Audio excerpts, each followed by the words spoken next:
The race for the SEC regular season title begins with an epic weekend of basketball. Top 25 matchups, quad one opportunities around every corner, and a historic season is on the horizon for the SEC. This weekend, Florida makes the trip to Rupp Arena to face the Kentucky Wildcats. John Calipari makes his first trip to TBA with Arkansas, and rivalry reignites as Texas takes a trip to Texas A&M. The heat is on today on the Hoop Southbound Show.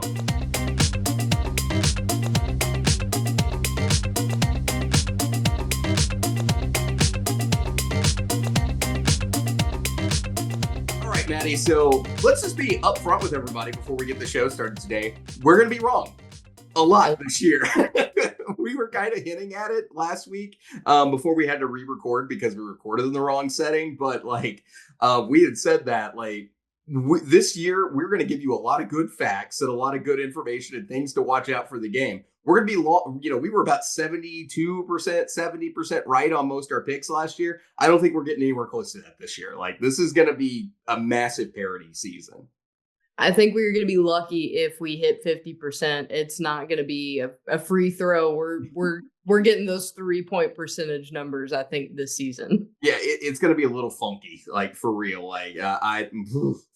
There's enough parity in this league. There's enough chaos. There's enough opportunity. I was looking through this week's slate of games and I went, the home team like that? I don't know how many times when I was looking at it because I was like, there's a counter here. There's a point here. Both these teams do this really well. This is going to be a wild season, guys. And we're glad you're here. You're glad you're joining us here today because we're talking about all of these huge opportunities for the resume, for the title chase, everything else for the SEC.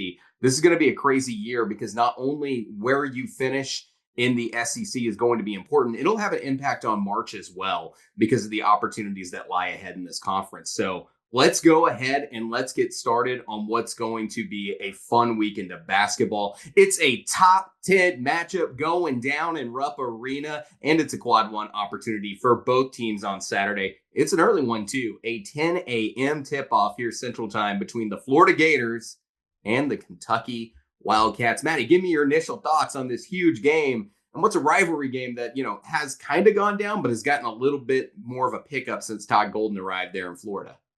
Yeah, we've talked about it a lot, especially in our last episode as we were kind of recapping what happened in the non-conference. Florida is a phenomenal team that's not getting enough credit. You're hearing so much talk about Kentucky. So I think a lot of people are going to be going into this one just assuming that the Wildcats might kind of take this game. But this is going to be a point fest. We're going to have threes flying everywhere. And the winner of this game, I think, is going to win it on the defensive side of the ball. Now, if I'm Florida, I'm going to work on the inside because you've got big guys that Kentucky may not be able to match up against. And for Kentucky, let's hope they're spending the early days of 2025 making sure that they're getting those buckets because Florida is going to bring some offensive intensity. And that's kind of Kentucky's game plan. So as long as they're hitting threes, we're going to have a great matchup in this game. You're exactly right about the threes flying everywhere because this is going to be a high volume 3-point shooting game. We're likely to see 50 to 60 threes combined in this game. This team had, both these teams shoot with, something on the upper hand of 28 to 29 attempts a game. They're right there toward the top end of the FCC in attempts. So I'm like you, it comes down to who gets that upper hand shooting the basketball and vice versa. Who plays better perimeter defense? Who's going to make the bigger impact there? Also both these teams play, in the top 80 fastest in the country. So there's going to be a lot of possession opportunities as well. So this is going to be a game that's got a lot of scoring potential, a game where we're going to see a lot of offense and who's going to execute and who's not. For the backcourt and the 3-point shooting for Kentucky, you got to look at a guy like Koby Brea, over 50% off on the season so far from three. We saw him put up numbers like that in Dayton. He's just continuing the trend here so far. Excellent shooter, and he's got good company back there with Jaxson Robinson and Lamont Butler also joining him as the most 3-point field goals made players right now on this team. Lower volume for Lamont Butler. Jaxson Robinson hasn't been necessarily as consistent as you'd like him to be, but those guys can hit. And they've got other guys on this team too, like a Tego Away can hit a three. So you got guys who can really get the job done and find a way to make buckets happen. Now, remember also with Kentucky, when that three ball doesn't drop, they've struggled. Even in some of their wins against Western Kentucky, that game was a lot closer than what it needed to be. We also saw them struggle against Ohio State, where they shot 19%, Clemson, where they had trouble shooting the basketball. So for Florida, hedging screens and countering all that zoom action that Mark Pope is going to be running at you is crucial for Florida's success. They've got the better defensive team thus far in the season, and they've got to hope that defense travels with them to Rupp Arena. Right now, Florida is the 14th team in KenPom in adjusted defense, and Alijah Martin, to me, is going to be a key piece for Florida because he is a very, very good perimeter defender, and this is a game where you cannot let Kentucky settle in and get hot from home. Counter to that as well, you got to make sure Will Richard and Walter Clayton are also hitting the three ball, and Alijah Martin gets in there in that mix as well, because between those three, they're hitting almost 7 3-point field goals made per game, and then everyone else picks up the rest of that average for this team. So it's going to be competitive. I like your point, though. I like your point when you're talking about the front court in this game and how impactful it is, because if it's a wash from deep where both teams are hitting, both teams aren't hitting, whatever, if they kind of negate each other, the front court's such an important piece. What matchup are you kind of looking for down low when it looks at this one? Because I can point to several different pairs. I mean, I don't even think it's going to be that much of a matchup. I think that Kentucky is just going to have to dominate Alex Condon and get in there and make sure and take care of the fact that he's probably going to be scoring a lot of the points if they aren't going to be able to get the three ball working. They've got to get somebody in front of him, get a body on him, because this guy's going to dominate the paint.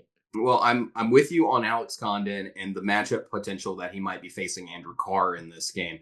Both these guys have similar games. Like, they can stretch and they play big as well. You got Alex Condon, who's got an elite level of talent, and he's got possibly an NBA future staring him in the face, while Andrew Carr is the more experienced player and has been in these situations before. And then Chinyelu and Sam Alexis, their matchup potential with Amari Williams and Brandon Garrison, that's very compelling. We know that Mark Pope's system, the way that he likes to play this game with the spreading of the floor and the way they're set up, it creates a lot of opportunities for guys like Amari Williams to play in the paint a little bit and kind of end up in a one-on-one matchup.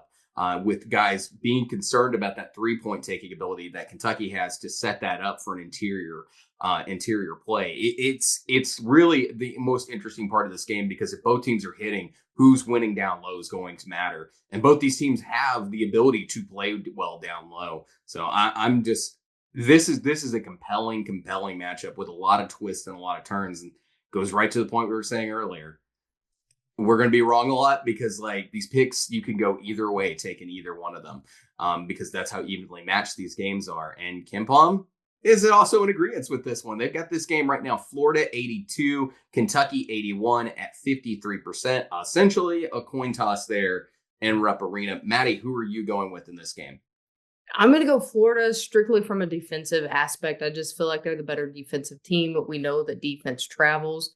If they can keep Kentucky from getting those perimeter shots, I think that they have a chance to win this one on the road and get a good win. I think it's certainly possible that Florida can take this win. I'm going to go with, just after the poor performance shooting, you get back home, maybe Kentucky gets a little bit back to what we think they can shoot at, where they're hitting the games at 40% or something like that, and far away from 20% as possible. I'm going to go Kentucky at home. And additionally, before the Brown game, KenPom actually had Kentucky picked to win this game the other day before we had this. That's how tight this one is. I'm going to go Kentucky at home in this one. I think it's going to be a great matchup. I'm with you, though. Will not surprise me if Florida wins this game on the road, but I'm ready for a big game to start my Saturday on this one. Definitely so. It'll be a fun one. And then another fun one that we have to look forward to. We've got two teams that feel like they both have something to prove in this one and hope to get a good win to kick off the new year. You've got the Georgia Bulldogs hitting the road to match up against Ole Miss.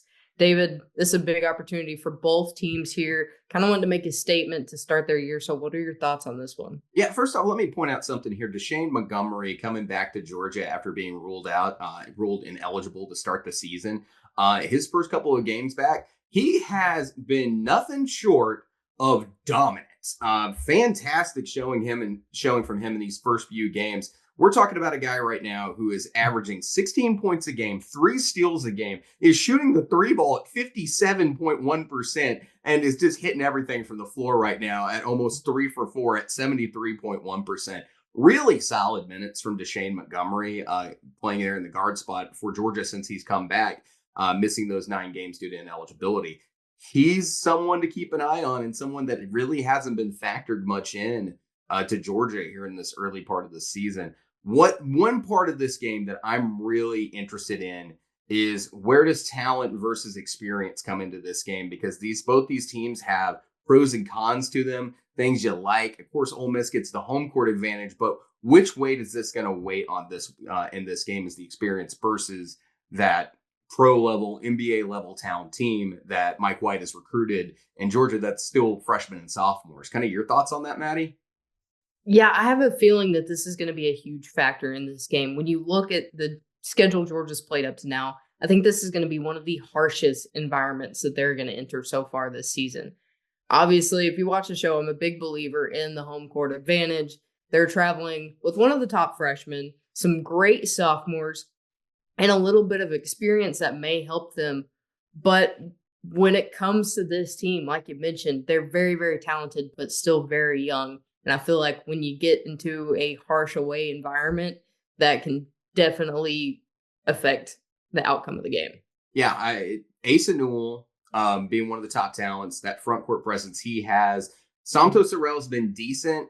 He's done some really good. He's given some really good minutes to Georgia. RJ Godfrey, that front court presence. I feel like that's where Georgia has an advantage in this game is their contribution, the strong defense they have that may help them travel. Bulldogs got a top 35 defense right now in KenPom. And you got to hope that defense travels because Ole Miss is a good offensive team, and they're the exact opposite. And that experience in offense helps them thrive. So far, Ole Miss has been in the top half of the SEC in adjusted offense, and nowhere is that more prominent than in their backcourt. And like I said, truly opposites here. You're talking about a lot of senior and graduates in Ole Miss's backcourt facing a lot of sophomores that like Blue Kane and Silas DeMurray. You'll have, of course, Tyron Lawrence for Georgia, but comparing in that game. But you know the cast of characters for Ole Miss. It's Matthew Morrell. It's Sean Padula, who's putting up a ton of points, and it's Jalen Murray. Right now, Jalen Murray is hitting threes right now. He's knocking them down at 44.4%, and Sean Padula is leading this team in points. And then Matthew Morrell knows the standard. He's been here in the SEC for a while. All these guys, upperclassmen, big-time leaders in this game. And while Ole Miss may not have the strongest defense, they are collecting a ton of steals and turning over the ball. So these freshmen also got to take care of the basketball for Georgia as well. So that's going to be a big part of it. You got a backcourt for Ole Miss. They can steal the ball and knock a lot of shots down. You got a big front court presence and a good defense for Georgia. This one's going to be wild. And I think this is an underrated game in this conference. It's going to have some impact on who's going to be playing in March. Definitely so. I think when you look at it, the big storylines here, you've got Georgia, who's got a great defense, and defense, like we said, usually travels. Yep. Against a good offense in Ole Miss in a home environment. And then Georgia, that's kind of given a hit or miss when it comes to their offensive prowess. So I think it's going to be an interesting game to see kind of who shows up here. And I think when we look at it, Ole Miss has a little bit of an edge just because of that experience and being at home. But who knows? I claim that Georgia was going to be my most underrated team, and I think they still have some grounds to prove that. All right, so KenPom has this game. Ole Miss getting the win 75-71 at 66%. Who are you picking, Maddie? I'm going to go with Ole Miss. I think that home court advantage is going to shake Georgia a little bit. Like I said, they've had some good games, but this is going to be a rough road environment to take on, especially for those young players. Yeah, it's a first battle test. It is a first battle test for Georgia, and you're taking on Chris Beard, who's one of the best coaches right now in this conference, and he's got a huge ceiling that he can bring Ole Miss to, and I still think Ole Miss is a really darn good basketball team. I'm going Ole Miss as well. I'm with you here. It's going to be a fight. It's going to be a fight. A really, really good game. Ole Miss has still got a bit of a chip on their shoulder after that Memphis game, so they are going to come in hard to try and get as many wins as possible. Yep, got to get those quality wins in there as well. Top 25 action in TBA. John Calipari brings his new team into Knoxville, and it's, of course, Jonas Aidoo's return to face his old school. Arkansas travels to face number 1 Tennessee in a huge Q1 game for this chance for the Razorbacks. Maddie, your thoughts on the return trip for Jonas Aidoo to Knoxville, Tennessee? Yeah, I mean, Jonas Aidoo, that's going to be the biggest headline here. One of the best players from Tennessee that entered the transfer portal ended up back in the SEC at Arkansas. His trip back needs to be an absolute statement of a return to keep hope alive for the Hogs in this one. It looks to be a fun one with dominant backcourts and bigs that can ball, but Tennessee looks to be the more complete team in this one to me. If Arkansas gets Nelly Davis back in full function, who was out for wrist injury last game, I think we may see a close game in this one, but they've got to have all cylinders firing, especially when it comes to those young guns in the backcourt and then some of those pieces that have been hit or miss so far in Arkansas's play. CBA is a big arena with a lot of fans showing up. It gets crazy in there. It's a good environment to play basketball in, and it's going to be a tough challenge when you face any good team like this on the road. Like number one teams go into buildings like that and lose to unranked teams all the time. And this is a top 25 matchup. I certainly expect it to be competitive, but yeah, that's a tough environment for the Razorbacks to go into. And yeah, so as Razorback fans, we're giving all our credit right now to Tennessee. Look, to me, first off, this is going to be a defensive battle between two of the best defenses in the country. This is probably your best defensive game that you're going to watch this weekend. Both these teams are top 25 in adjusted defense. Both can go 1 through 5 in a lineup that's defensively heavy, that has some counter with it with some offensive production. We're talking about entire rotations that have defensive ratings in the mid to low 90s to sub 90 defensive ratings. That's how solid this is. You got guys who can steal the basketball in this game. Zakai, Zeigler, Jordan Gainey, Meshack, and then flip that over to Arkansas. You got Boogie Fland, DJ Wagner, and a Duke Thero who can steal the ball. That do a pretty good job of that. And then you got plenty of rim protection on both sides. Felix Akpara, Jonas Aidoo, and Trevor Brazil. Those guys are all blocking shots like crazy. This has the potential to be the big defensive battle of the weekend in this game. It's going to be nuts. I'm really interested to see whose offense is going to be fully functioning. Now, we know Tennessee has been a top 20 offense so far in adjusted offensive efficiency. They're really, really, really good. Not unbelievable, but a good team. I think one of the most interesting things that we've got here with Arkansas is this nuanced conversation about this team. We already knew that Arkansas, was a short bench rotation team. But earlier this season, if you were to look at the KenPom spreadsheet and you would see Arkansas is outside the top 50 in adjusted offense this season, you would just assume they have a mediocre offense. But the truth is they had this issue going against some of the teams they should have just beaten the tar out of, where they had 6-man rotations due to injury for some of those games. And whether it was due to fatigue, teams knowing they could run them because they had a shorter bench going on in the situation, Arkansas won those games, but they didn't beat these teams as much as KenPom and other computer systems thought they should have beat them. And it had an impact on kind of how it lays out with the adjusted offenses and defensive efficiencies.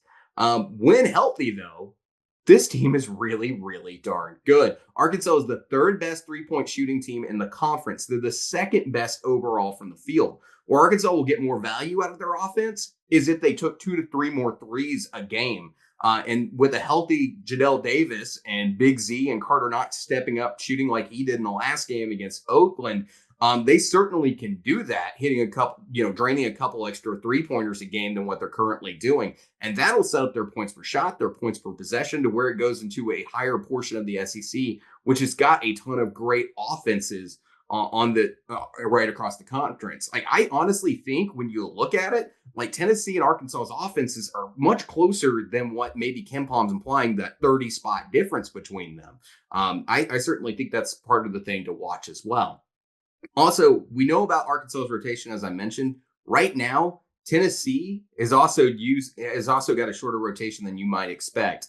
They've had their fair share of issues, just like Arkansas has here over the last couple of months. Vols are down Cam Carr, who entered the transfer portal right after Christmas, and then JP Estrella, who had surgery that ended his season. So when those guys were averaging, when they were playing, 20.5 minutes combined for Tennessee. That's how many minutes right now the Vols are down in their rotation. They weren't primary, but they were key rotation players for Tennessee in depth in the front and back court. So that's part of what's kind of intriguing here.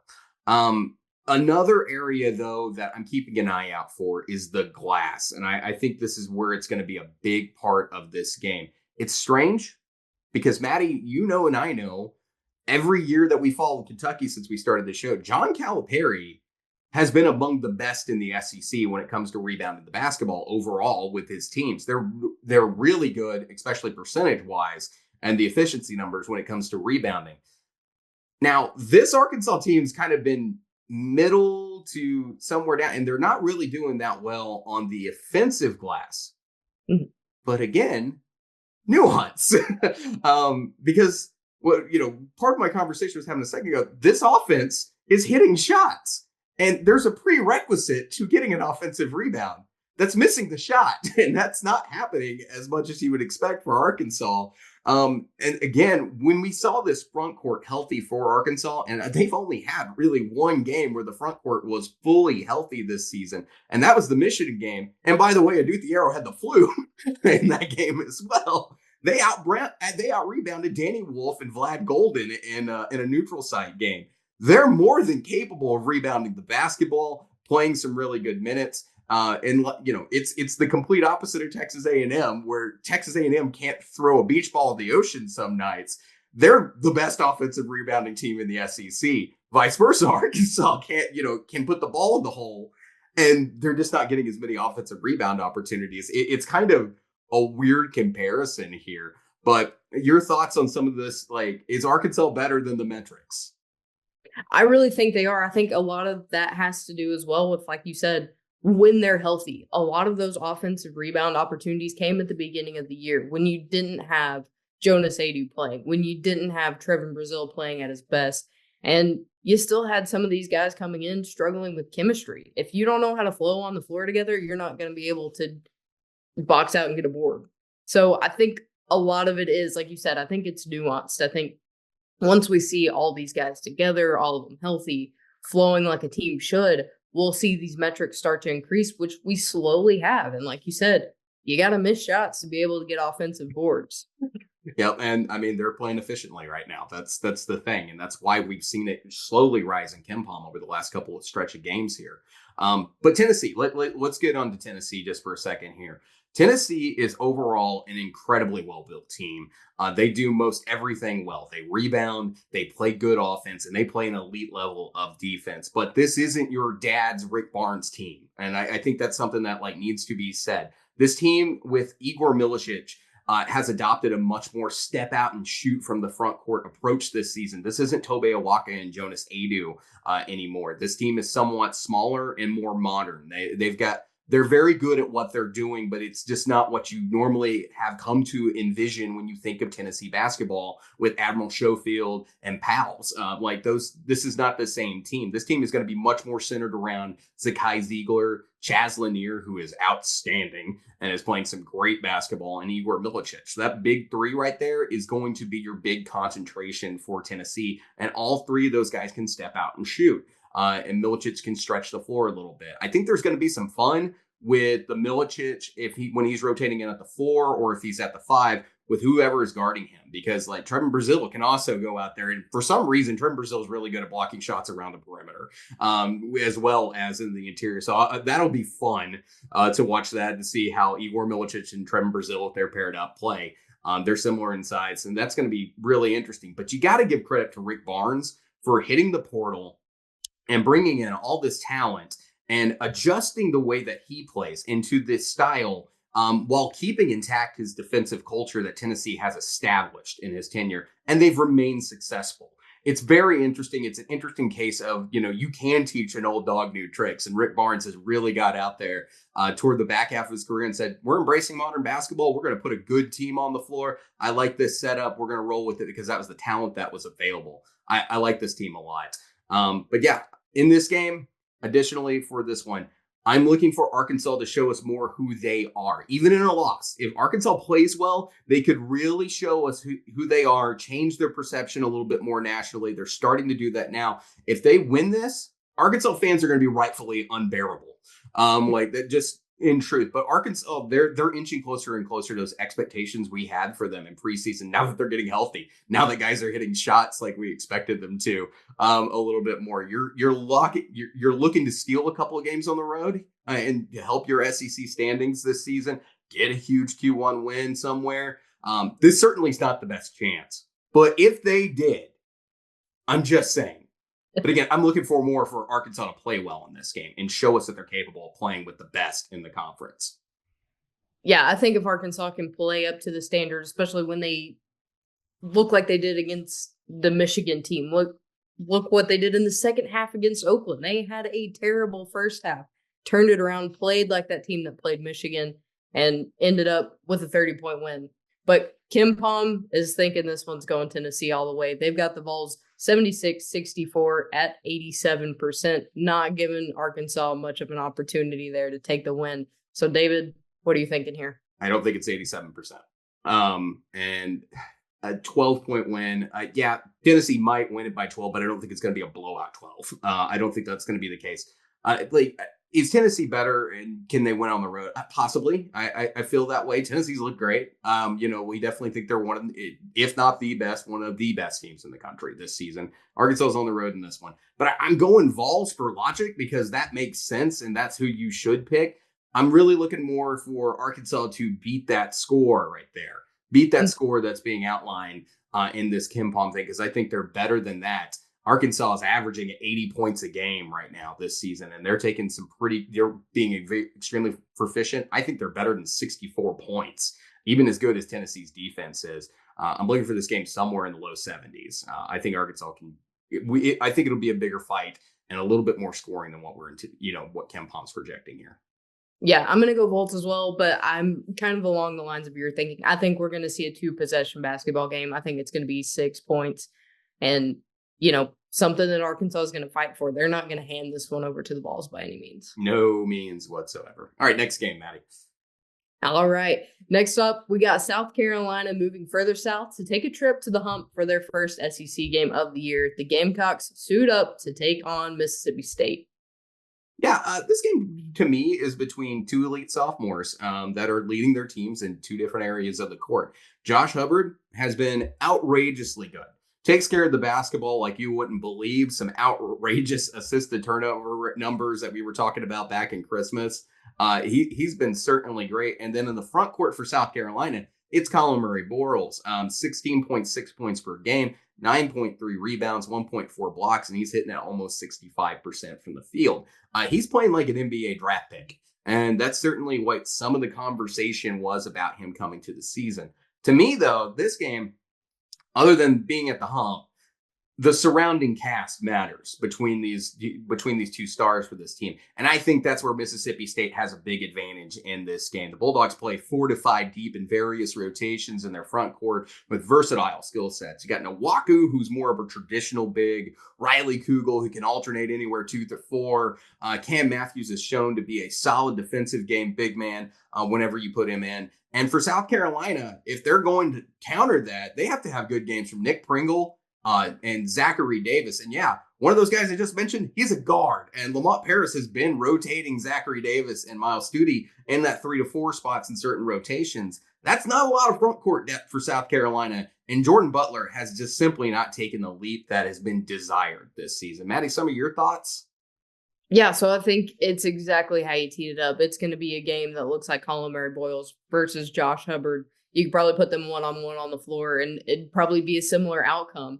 But I think, we talked about it. You made a little bit of fun of me earlier this year when we talked about front courts, but I still think South Carolina's front court's a little bit underrated. I think if they play up to their expectations, we could see an elite front court here for the Gamecocks, and I think this is a game that they need to prove that in and try and get a win here because I don't think people think they're going to.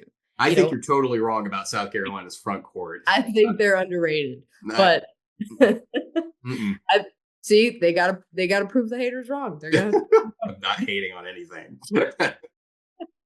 but I do think that if they're gonna move from that 16 spot in everybody's mind, this is a game to do it in because we see this progressively climbing Mississippi State team. They've got all the pieces that look like an in-tournament team, not somebody who's going to be sitting on the bubble right now for Mississippi State. So I think if South Carolina is able to come out and prove that they're in this league to take some wins, this is the game to do it in. Okay, yeah, I mean, it's certainly an opportunity for South Carolina. I'm with you there. They've got to win something because they're projected to be the worst team in the SEC right now. So they got to get out there and they got to get it done against somebody. I don't think State at home is that good of an opportunity for them. Something else I'm keeping my eye on. Mississippi State has been a good defensive team every year under Chris Jans. They are currently a top 40 defense again this season. But you would be surprised. Are you surprised to hear that Mississippi State is 14th in the SEC in points allowed? They're 15th in opponents' field goals average, and they're last in the SEC and opponents' 3-point field goal percentage. I think they're a good defensive team. Metrics think they're a good defensive team, but the stats are kind of like, I'm looking for my eyes to get confirmation. I'm looking for the metrics to get a little bit of confirmation here. I want to see Mississippi State go out and have a lockdown defensive performance like I think they're capable of at home and really show that the numbers here are more of a statistical anomaly for where they stand. We're looking for some confirmation here because we talked about one of the deciding factors for Mississippi State this season was how do they replace Tolu Smith? I think they've done the job they need to do in the front court in a different fashion than I would have expected them to do it in. But overall, that's something I want to keep an eye on is how well they play defense because there's a lot of good offenses in the SEC. I want to get some confirmation on how good this defense is and if it's closer to something we saw against when they played Pitt.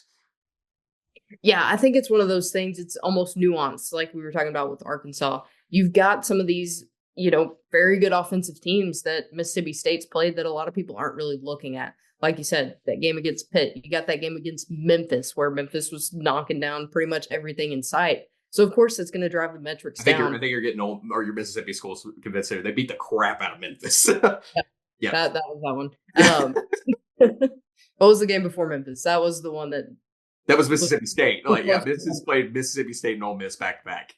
No, the game Mississippi State played before Memphis. If I go back on my schedule, McNeese is what I'm thinking of. Yeah, McNeese, yeah, and that's you're right. That one's McNeese is a better offensive team than anybody who's not. If you're only a casual basketball fan, you don't know how good that team is. Just like you don't know how good Arkansas State is this year.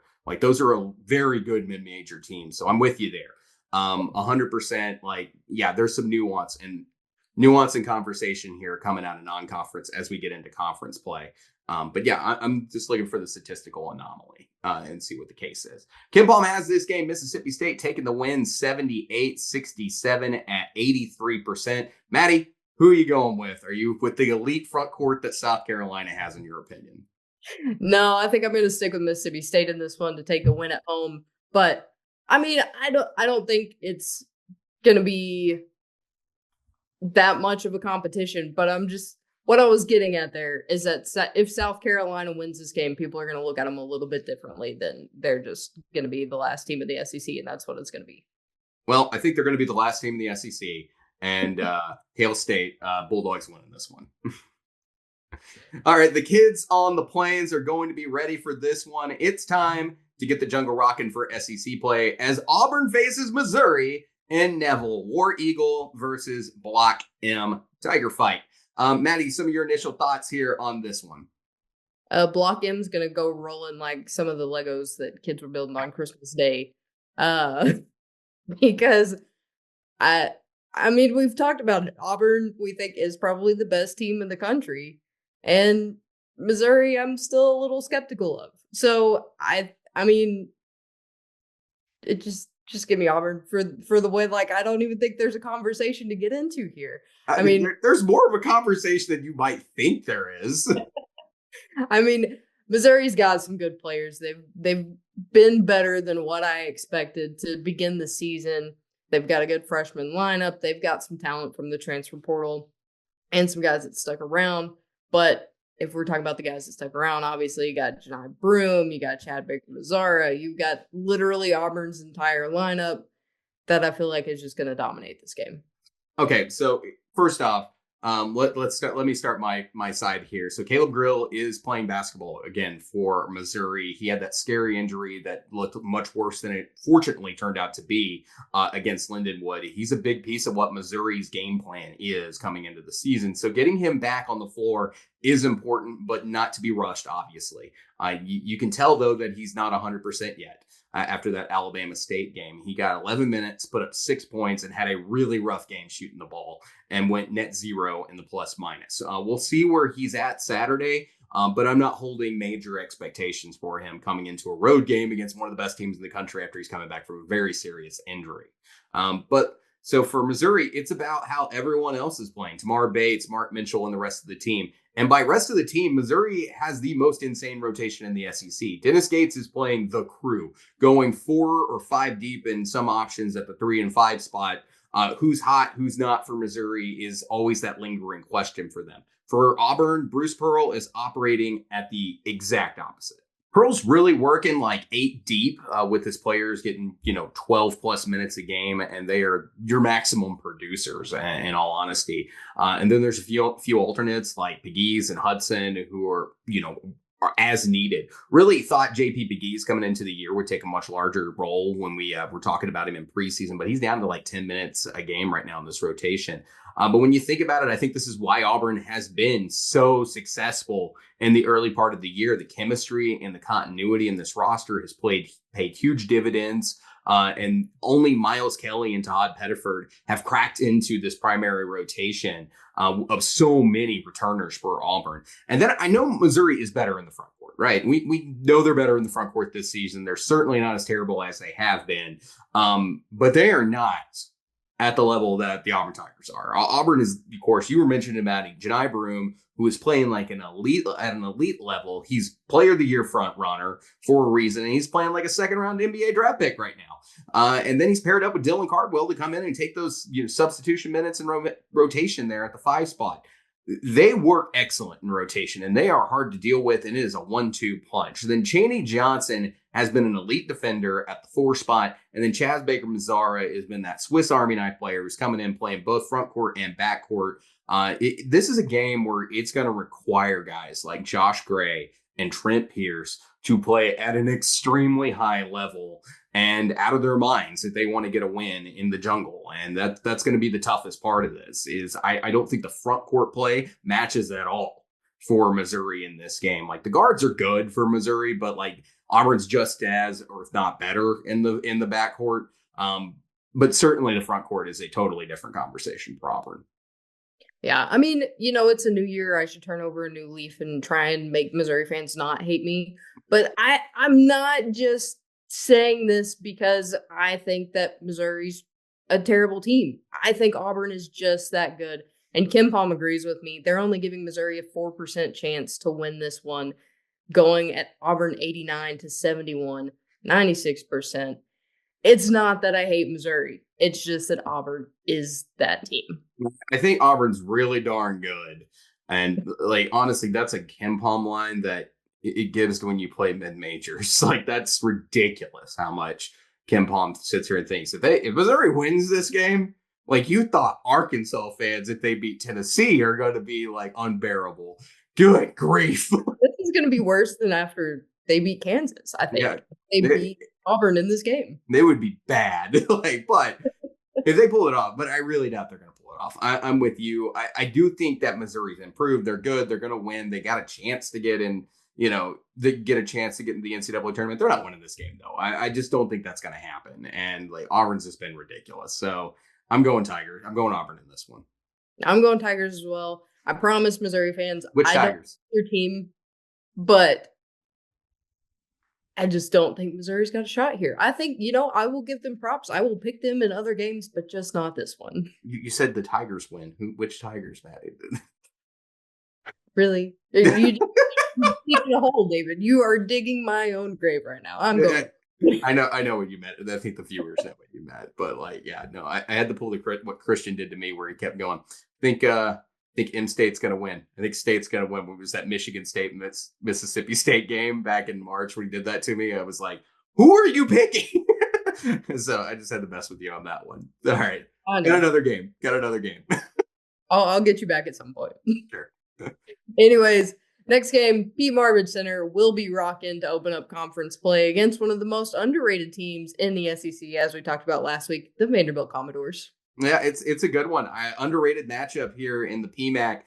This is going to be a lot of fun for the lower tier of the SEC, and I don't really mean that as an insult in either way to either team. It's more of a testament to how deep the SEC is this year. Both these teams are looking to get themselves a chance to make the NCAA tournament, and this is big. It's not about drop. For these teams, it's about not dropping one at home if you're LSU and stealing one on the road if you're Vanderbilt. We talked about this. Vanderbilt is only like one or two upsets away from putting themselves in a serious conversation about making the tournament. It's similar for LSU, who can't drop the ones they're supposed to win at home, and then they got to go on the road and go steal one somewhere. This game is going to have an impact on the implications that we're going to see in March. Maddie, though, when you look at this game, like, where do you think, how do you look at it? Like, who wins this one either way? I think, and like you said, not to poke fun at, some of the lower tier games, but I think desperation is going to be the point that wins this basketball game.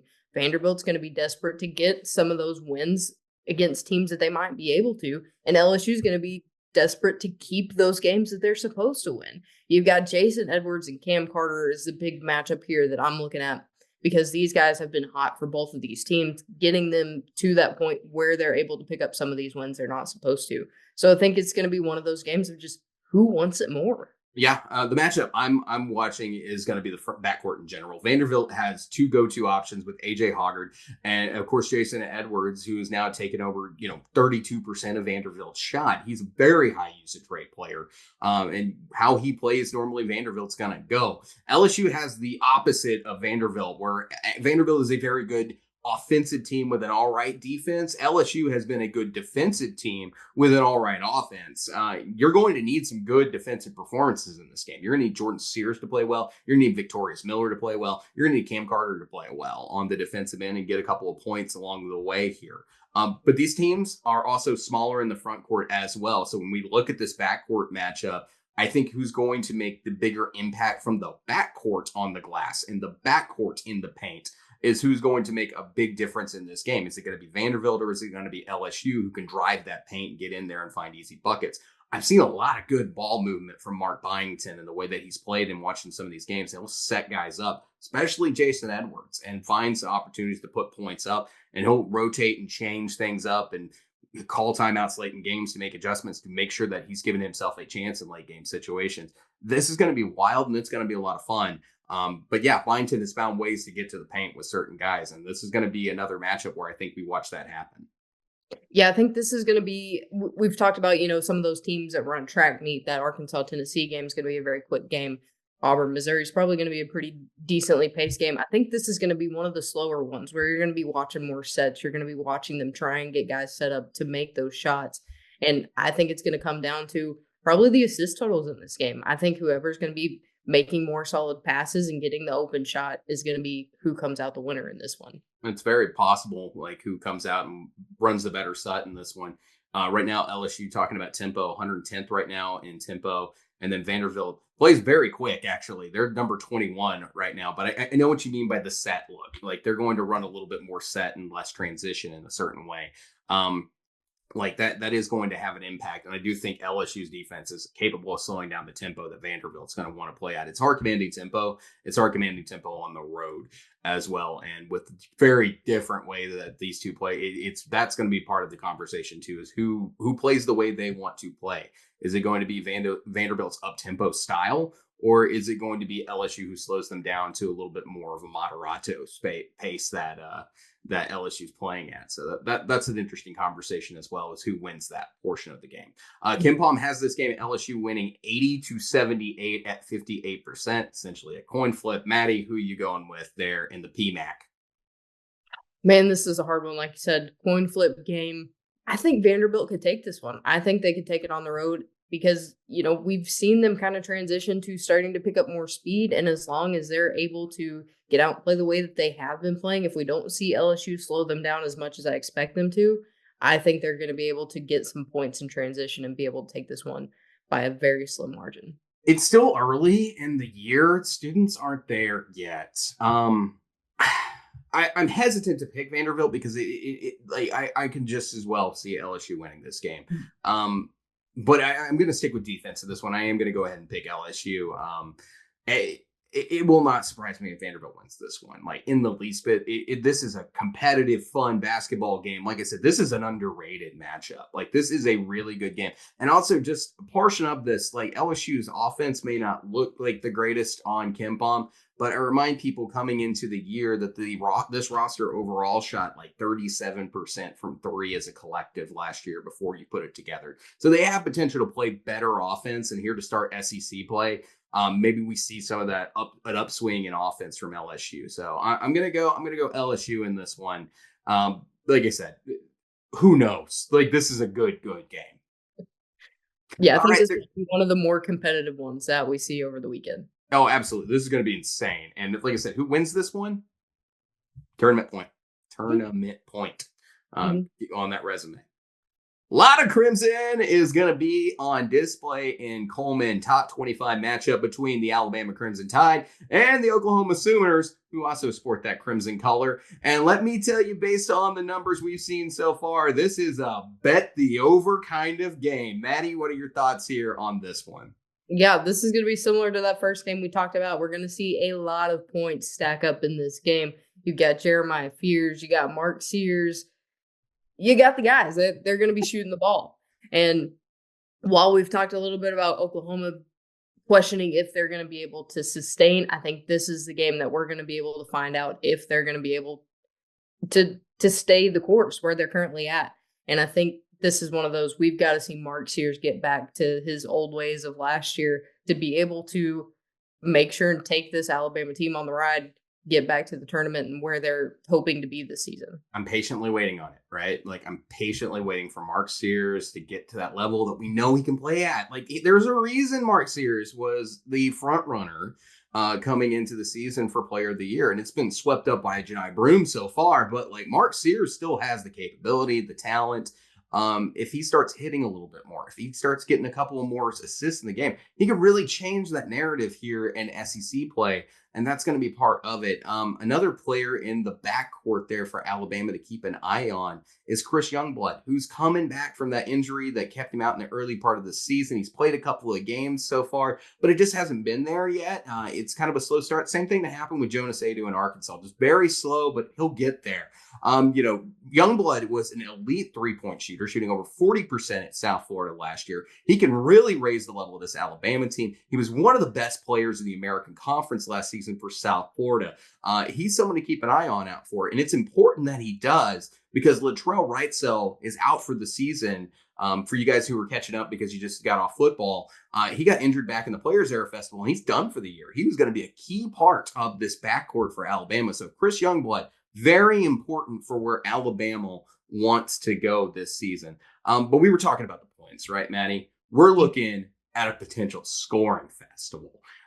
Take a look at the numbers. We're looking at two teams that are likely to go for 70 to 73 possessions and an average of 1.2 to 1.23 points per that possession. That's a game that's heading to the mid 80s. And neither of these teams have been playing at the highest level of defense. Both of them are in the lower half of the SEC in points allowed and adjusted defense. Now, I don't want to be too critical. Alabama's defense is better than what it was last year. It is better. It is just still not to the point that you want it to be, like where you're really desiring the level the Tide need to be at if they want to be in a national championship conversation. So it's better. They're still allowing a lot of points, and both these teams have been very proficient at putting up offense. Yeah, I mean, I think Alabama's definitely got to pay attention here. Like we mentioned, you got Jeremiah Fears, got Duke Miles, got Koby Elvis. The guys that are going to put points on the board, they've got to lock down defense on them, or they might be looking at some trouble on their hands in this game. It could be a little bit more of a fight than you want it to be. And Jeremiah Fears is an NBA draft pick. He's looked the part, and we kind of thought maybe second round undrafted. Through the non-conference, he's really changed that narrative. He had that huge game against Michigan where he put up 30 points, and it's really like, man, this kid's a lot better than everyone was thinking he was. High ceiling, high potential player, and the front court's going to have their hands full. Cliff Amore, Grant Nelson, Muhammad Diabate, those guys are going to be busy taking care of Northweather, Godwin, and Jalen Moore. Jalen Moore is a significant contributor out of that 4 spot for Oklahoma. And he's a problem and someone you've got to deal with and figure out a solution for, because he can put up points just as much as Jeremiah Fears can. And that could be a lethal combination. And part of the reason that Oklahoma has had it's why they're undefeated, is having that 1-2 punch, and they have a different guy who can step up in a different game for them. So that's going to be an issue for Alabama and something they need to look out for. Now, here's the thing. When it comes down to it, we mentioned the defenses, but who do you actually think is the better team? And that's part of it. And here's the thing. I've been thinking the same way that KenPom has. And KenPom has Alabama getting a W at 88, 79, 80%. And computer does not love Oklahoma at all. Mm-hmm. So, Maddie, who are you picking? Yeah, I'm going to go with Alabama on this one. I mean, I think Nate Oates will do whatever he has in his power to make sure that they don't get a loss on their home opener in SEC conference play. I think it can be closer than people are expecting if Oklahoma's hot, if they're able to shoot on the road. Because offense doesn't always travel. But I think if they can get some buckets, I think it's going to be a closer game than what Alabama's expecting it to be. I am also picking the Tide, and I think Alabama's going to meet this. I think they're going to meet the challenge, make their metrics look pretty good. Alabama's not played their best basketball yet this season, and I think Oklahoma, if what I think is going to happen with Oklahoma is going to happen, it's going to start on Coleman on Saturday. I'm expecting a big win for Alabama in this one. Watch Oklahoma make us all look stupid. They've done it before. They certainly have done it before, and a lot of teams have done it. South Carolina was that team last year who made everybody look dumb. All right. And what a better way to start out the year than with a rivalry. The Longhorns to Reed Arena for their first matchup with the Aggies this season. Texas leads this rivalry with 83 wins to A&M's 59, and A&M is ready to take these conference opportunities to even that score. Yeah. Aside from watching my own team, this is the game I'm looking the most forward to. It's the return of rivalry in a game that matters quite a bit to both sides. Texas and Texas A&M have several kids on both rosters who grew up hating the other team, feel disrespected by not getting recruited by a certain team, grew up in Texas, know the significance. This game matters.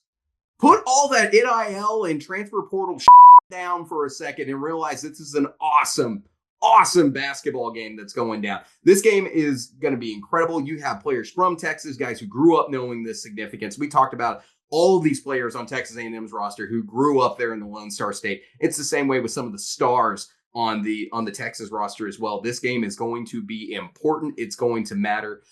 Get ready for this one. This is why we love college basketball. This to me is the game of the week. Maddie, your thoughts on this game before I go absolutely crazy talking about it? I mean, we've touched on it time and time again. We've got concerns with Texas and their front court. We've got Texas A&M, who are just absolute monsters on the glass. For me, that spells disaster for the Longhorns. Going into somebody else's house who is already a dominant rebounding machine with a lack of front court, it looks like it may be a rough start to the restart to this rivalry for the Longhorns. We'll see how it goes. But yeah, this game to me is going to be decided in 2 parts, the glass and the overall offensive efficiency. Texas this season has looked incredible on the offensive end and their efficiency in scoring. But is it fool's gold? Is it real? The Longhorns have played one of the weakest schedules in the SEC and are yet to beat a team in the top 70 of KenPom. But Texas is ranking first in field goal percentage, first in three-point shooting, second in true shooting percentage, and third in points per shot. The backcourt has been electric, and it's led by a future NBA lottery pick and Trey Johnson. I mean, you got to listen to this kid's numbers for a second and the role. We knew he was going to take a significant role this season, but he's averaging 19.7 points per game, hitting 3 threes a night, and is hitting at 44.6% from deep. He is one of the most important scoring pieces for the Longhorns, and he is a talent. He's got a bright future ahead for him. And then Texas A&M is the complete opposite. They are miserable when it comes to putting the basketball in the hole on the first attempt. The worst shooting team in the SEC. But why I love the Aggies? They rebound the ever-loving crap out of the basketball. This is the best overall rebounding team in the SEC, and they create so many second-chance opportunities. They fight for every board on the front court, makes a big impact, giving their guards a second chance to score. It's a really good combination of play by this collective here, and they have beaten very good teams like Purdue in the non-conference and get that job done. Texas, nowhere is solid on the glass. The Longhorns not only lack that depth in the front court you were mentioning, Maddie, but they have not rebounded the ball well against P5 competition thus far. The Longhorns were beaten on the glass by a not great front court by Ohio State and lost the glass by double digits against UConn at home in the mood. Like, that's not a recipe that you necessarily want, but you always talk about this, Maddie. Who else is scoring for Texas A&M besides Wade Taylor? I mean, you've got guys that can get points, but it kind of depends on the night. I mean, Anderson Garcia can put up points. You've got Henry Coleman that can put up points down low, which I think he is going to do very, very well in this game due to Texas's lack of depth in the front court.